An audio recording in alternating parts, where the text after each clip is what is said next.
Hello, I'm John Felt. Welcome to the NCGA Valent Ag Weather Outlook, May 13th, 2016. We've got some changes coming up over the next week, and I wanted to get this briefing out a day earlier than usual. But let's start off by looking at precipitation over the last 7 days, and most of the Corn Belt did receive some precipitation, half inch or more. Now we're starting to get this splotchiness, and that's showing that we're getting into more convective or thunderstorms. So you really have to look at this. In some areas might not get much rain at all, and others might get a very heavy rain. So we're starting to get into that season.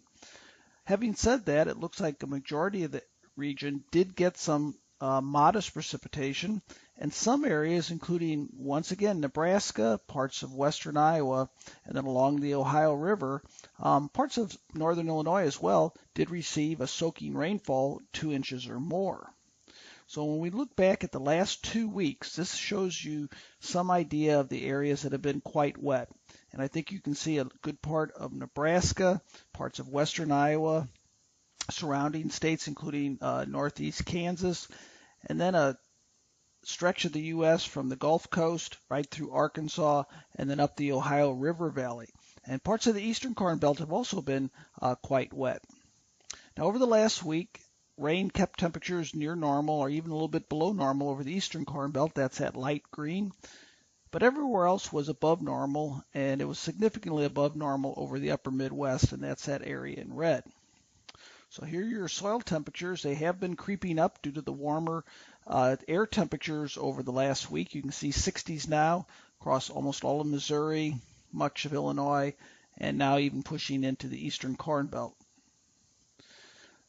Soil moisture is a concern.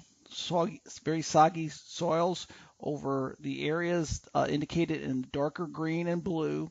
And you can't see it quite over the eastern Corn Belt, but it's also sort of trending in that way as well, but not nearly as widespread. But really, eastern Nebraska and western Iowa right now is the area with the greatest anomalies of precipitation and high soil moisture.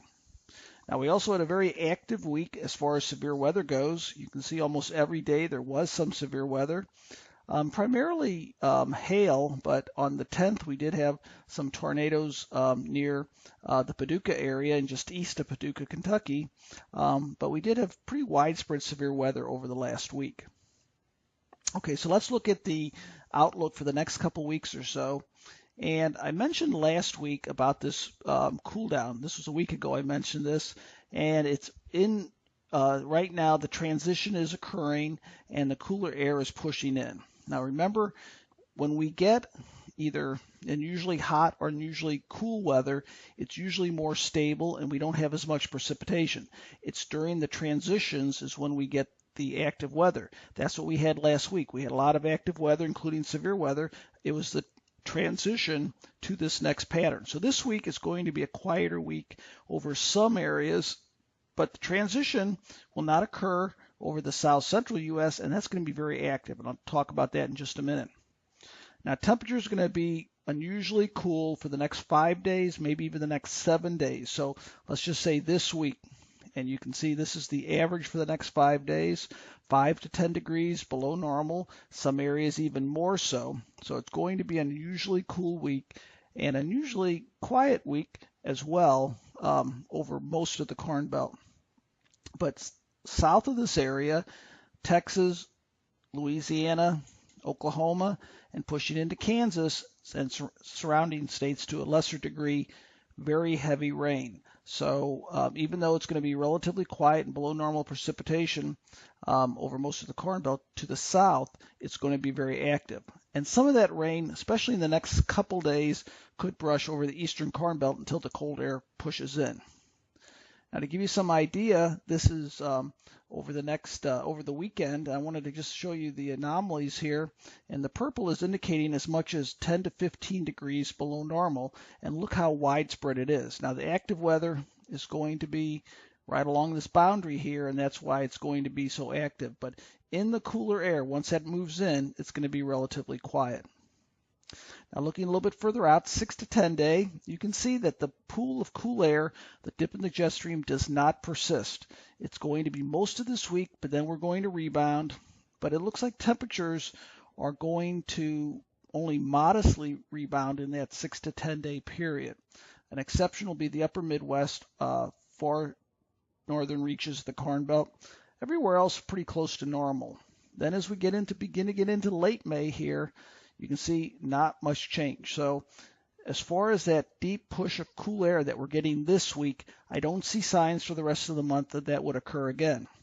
Then as we get out into the 11 to 15 days, it's going to warm up again. So this weekend usually cool. Then as we get into the 6 to 10 day, transitioning back to normal, and then into 11 to 15 days out, it looks like it's going to be back above normal. So that's going to be your temperature transition. Now, as far as precipitation goes, look at all that yellow. We're going to dry out. I'm sure if you're in eastern Nebraska or parts of Iowa, you're going to look forward to this, not the cool temperatures, but you're going to look forward to the drying eastern Corn Belt.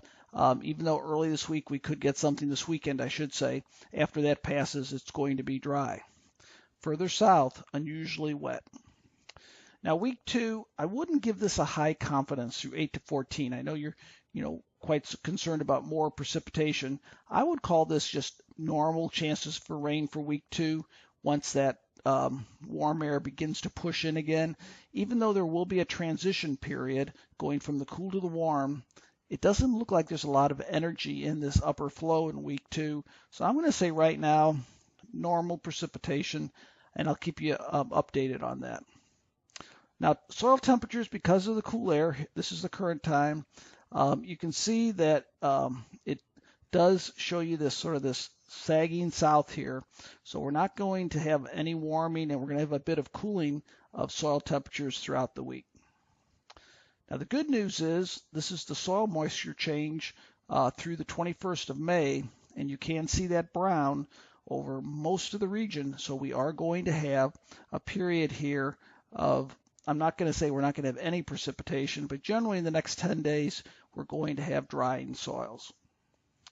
So the hazards are going to be cold hazards, including frost or freeze warnings over the far upper Midwest, unusually cold temperatures in this area in blue, and unusually heavy rain in this area here as we go throughout the week.